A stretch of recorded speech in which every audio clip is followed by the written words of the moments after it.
देखिए, guest teacher भर्ती पर बड़ा बवाल हुआ था और गतिरोध हालांकि अभी तक हमें जारी देखने के लिए मिल रहा था। बेरोजगार युवाओं की ओर से इसमें सवाल ये उठाए जा रहे थे कि आखिरकार कमीशन और बैच वाइज आधार पर भर्तियां सरकार क्यों नहीं करवा रही है और ऐसे में अस्थायी तौर पर भर्तियों का रास्ता क्यों सरकार ने निकाल लिया है। इस पर JOAIT पोस्ट कोड 817 की बात करें या फिर बाकी बेरोजगार युवाओं की बात करें, इसमें बेरोजगार TGT कला संघ भी है और भी बेरोजगार युवा ऐसे सामने आए जिनकी भर्तियां फंसी हैं। उन्होंने यही सवाल किया कि जहां नियमित तौर पर भर्तियां होनी चाहिए थी वहां अस्थायी तौर पर भर्तियां करने का रास्ता सरकार ने निकाल लिया है और गतिरोध इतना ज्यादा बढ़ गया था कि सरकार ने अब एक और फैसला लिया है कि कमीशन के जरिए अब सीधी भर्तियां होंगी और जल्दी इन भर्तियों को करवाने के निर्देश सरकार की ओर से दे दिए गए हैं। हालांकि इससे पहले भी ये डिसीजन हो गया था शिक्षा विभाग में, क्योंकि 6000 के करीब पद भरे जाने हैं और कमीशन वाइज ही ये भर्तियां होने वाली थी। इसीलिए इंतजार किया जा रहा था कि राज्य चयन आयोग जब फंक्शनल होगा तो उसी के माध्यम से भर्तियां होंगी, लेकिन अब इसमें समय लग जाएगा। इसीलिए मुख्यमंत्री की ओर से और शिक्षा मंत्री की ओर से ये निर्देश जारी कर दिए गए हैं कि जल्द से जल्द अब इस पर फैसला होना चाहिए और इन भर्तियों की शुरुआत कर दी जाए। इसीलिए मुख्य सचिव प्रबोध सक्सेना ने शिक्षा सचिव राकेश कंवर से आज बैठक की है और लोक सेवा आयोग से इस मसले को उठाने के लिए कहा। लोक सेवा आयोग के सचिव को पत्र जारी कर दिया गया है शिक्षा सचिव की ओर से, जिसमें उन्होंने ये कहा है कि 2800 के करीब अभी शिक्षकों की भर्तियां होनी है, जिसमें JBT, TGT और CNV है और सीधी भर्तियां करवानी है। तो क्या अभी लोक सेवा आयोग इन भर्तियों को करवा पाएगा, ये भी उसमें सवाल किया गया है। हालांकि अब लोक सेवा आयोग के रिप्लाई का इंतजार है और यदि एक तरह से हामी लोक सेवा आयोग की ओर से भरी जाती है तो जल्दी ही भर्तियों का प्रोसेस फिर यहाँ शुरू होने वाला है। ये फैसला लिया था कि 6000 के करीब पद शिक्षकों के भरे जाएंगे, तो बैच वाइज आधार पर या प्रमोशन के आधार पर जो भर्तियां होनी है उसे तो उच्च शिक्षा विभाग अपने स्तर पर करवा ही रहा है, लेकिन अब कमीशन वाइज अभी यहाँ भर्तियां नहीं हो रही थी। अब कमीशन के जरिए होने वाली भर्तियां भी जल्दी हो पाएंगी सीधी भर्तियों के लिए, क्योंकि सरकार ने निर्देश जारी कर दिए हैं। लेकिन ये देखा जा सकता है कि राज्य चयन आयोग अभी फंक्शनल नहीं हो पाया है, इसलिए लोक सेवा आयोग को ही फिर से ये जिम्मा दिया जा रहा है। लोक सेवा आयोग को पत्र जो जारी किया गया है उसमें दरअसल इंतजार है कि किस तरह का कंसेंट इसके बाद आता है, किस तरह का रिप्लाई ये देते हैं और फिर रिक्विजिशन लेटर यहाँ पर दे दिया जाएगा शिक्षा सचिव की ओर से लोक सेवा आयोग को। लेकिन जल्दबाजी एक तरह से की जा रही है और जो गेस्ट टीचर भर्ती को लेकर बात हुई थी एक तरह से अब उस पर हमें कोई हलचल नजर नहीं आ रही है, क्योंकि रोक उस पर सरकार ने लगा दी है।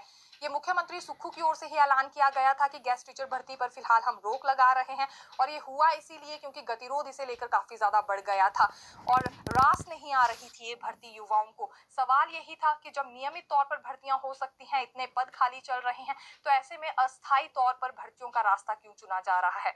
तो अब युवाओं के लिए भी एक ये राहत भरी खबर है, कमीशन वाइज भर्तियां जल्दी शुरू होने वाली है। हालांकि लोक सेवा आयोग के रिप्लाई का इसमें जरूर एक हल्का सा इंतजार रहेगा, लेकिन अपने स्तर पर एक सरकार ने यहाँ पर तेजी लाने की कोशिश जरूर की है। तो ये आप बिल्कुल देख सकते हैं अधिकारी और मंत्रियों की ओर से होगी।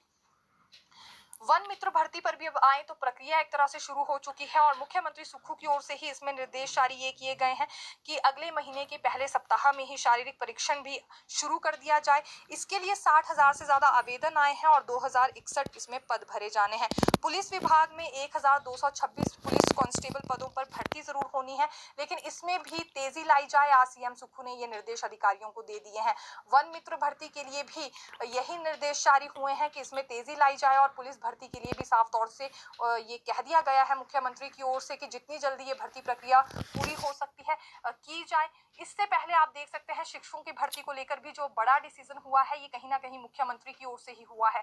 मुख्यमंत्री ने ही ये निर्देश जारी किए हैं कि कमीशन के जरिए ही सही, लेकिन जल्दी ये सीधी भर्तियों की शुरुआत कर दी जाए, क्योंकि शिक्षकों के पद खाली चल रहे हैं, पढ़ाई जो है बच्चों की सफर कर रही है और JBT, TGT और CNV के 2800 पद सबसे पहले भरे जाए, क्योंकि सबसे ज्यादा परेशानी उन स्कूलों में आ रही है जो कि ग्रामीण इलाकों में स्थित है। वहां पर शिक्षक नहीं है और उस वजह से बच्चे भी स्कूलों तक रोज नहीं पहुंच रहे हैं और पढ़ाई उनकी बहुत बुरी तरह से प्रभावित हो रही है।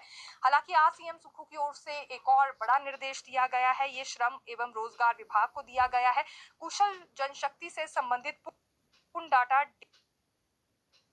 डिजिटाइज करने के निर्देश उन्होंने चयन किया गया है।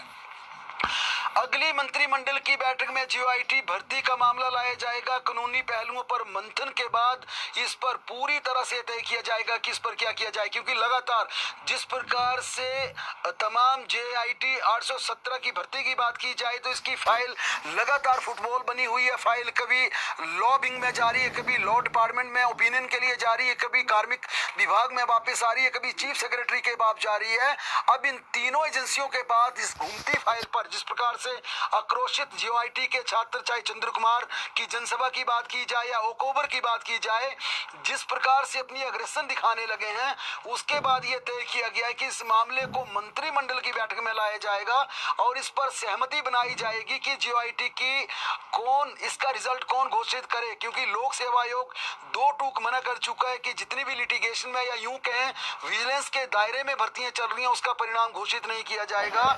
ऐसे में घूम फिरकर सुई अब नव गठित राज्य चयन आयोग की तरफ घूमती है।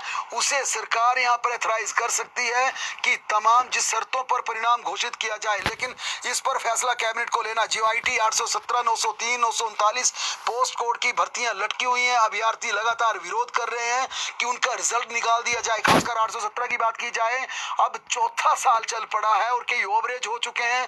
कई बच्चे हताश निराश होकर अब उन्हें ये लगने लगा है कि दिन रात तैयारी करने के बाद अगर परीक्षा भी दी जाती है उसका रिजल्ट भी यहाँ पर घोषित नहीं हो जाता। रीजनल ट्रांसपोर्ट अथॉरिटी की